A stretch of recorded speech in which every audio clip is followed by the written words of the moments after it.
والا دنیا سے جاتا ہے، نماز روزے کو چھوڑنے والا جب دنیا سے جاتا ہے اور اسے قبر کی منزل تک پہنچایا جاتا ہے تو فرشتوں سے اعلان کیا جاتا ہے، فرشتوں یہ آنے والا فیصلہ کیا ہے جس نے اپنی طاقت کے سامنے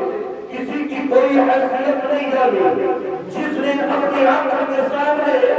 کسی کو کوئی نہیں کسی کی کوئی حیثیت نہیں سمجھی، آج اس کے لیے سزائے یہ ہے، اس کے لیے جہنمی دریچے کھول دیے جائیں، جہنمی کھڑکیاں اس کے قبر میں کھول دی جائیں، جس کی وجہ سے یہ صبح قیامت تک چین نہ لے سکے،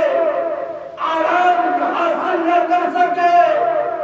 اندازہ لگاؤ یہ چند مہینے کی تپش، یہ چند مہینے کی گرمی، یہ چند مہینے کی جھلساہٹ ہمارے درمیان ہے، اگر اس میں ہواؤں کا انتظام نہ ہو، پنکھوں کا انتظام نہ ہو تو ہمارا گھر میرے دوستوں، ہمارے گھر میں ہم سے رکا نہیں جائے، ہمارے گھر میں ہم سے پھیلا نہیں جائے۔ تو اندازہ لگا کر دیکھیے جس گھر میں روشنی کا کوئی انتظام نہیں، روشنی کے لیے کوئی اجالا نہیں، ہوا کے لیے کوئی روشن دان نہیں، اب اندازہ لگاؤ اسی قبر کے اندر ہمارے عمل کے سبب اگر جہنمی کھڑکیاں کھول دی جائے،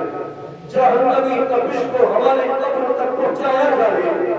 تو کیسے ہم اسے برداشت کریں گے؟ کہاں سے وہ ہمت لائیں گے؟ کہاں سے وہ طاقت لائیں گے؟ اور یہ دنیا کی جھوٹی طاقتیں جن پر ہمیں غرور ہوتا ہے، فخر ہوتا ہے، جن پر ہم ناز کرتے ہیں، کیا نہیں جانتے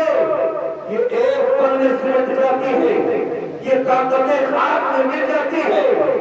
آپ نے اپنے مکہ کی آنکھوں سے کتنے منظر خود دیکھے ہوں گے کہ دیکھو بڑی بڑی طاقت والے ایک پل میں سمجھ گئے اور ان کی طاقتیں خاک کے سپرد ہو گئی۔ وہ طاقت والے دنیا میں نہ رہ سکے، وہ قوت والے جو اپنی طاقت اور قوت پر غرور کرتے تھے ان کی طاقت انہیں نہ بچا سکی، ان کا گھمنڈ ان کے کام نہ آ سکا۔ تو اب اندازہ لگاؤ میرے دوستو، اگر کوئی ذات طاقت والی ہے تو وہ خدا کی ذات ہے، اس کی ذات پر اعتبار کر کے اس کی بارگاہ میں پڑھ کر آئیں گے، اس کی بارگاہ میں رجوع ہو جائیں گے۔ اگر اس دنیا میں اور اس جہاں میں ہمیں کامیابی چاہیے تو اس پر پروردگار کو راضی کرنی چاہیے، ورنہ انجام بڑا سخت ہوگا، بڑا مشکل ہوگا،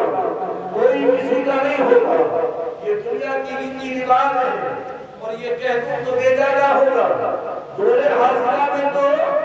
اب یہ ہمارا عیسیٰ علیہ السلام بھی ایک رسم بنتا چلا جا رہا ہے کہ یار خدا کا یہاں خدا کا انتقال ہوا تھا، اس نے عیسیٰ علیہ السلام اس انداز میں کیا تھا، اور اگر میں انتظام نہ کروں تو پھر لوگ مجھے آگ دلائیں گے، شرم دلائیں گے۔ آج یہ خیال و تصور کر کے یہ محفلیں، یہ عیسیٰ علیہ السلام، یہ قرآن خوانیاں، یہ غریبوں کا لنگر، یہ محتاجوں کی مدد آج رسمیہ بنتی چلی جا رہی ہے۔ اے میرے دوستو، اب اندازہ لگاؤ شاید ہمارا زمانہ اور ترقی کا آئے، ہماری نسلیں اور زیادہ ترقی کر جائے،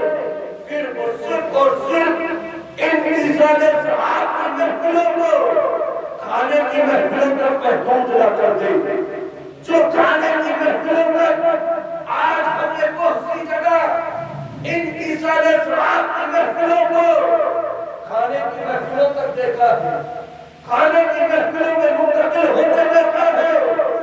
دوست احباب آ رہے ہیں، رشتہ دار بلائے جا رہے ہیں، محلے اور بستی میں دعوتیں پیش کی جا رہی ہے،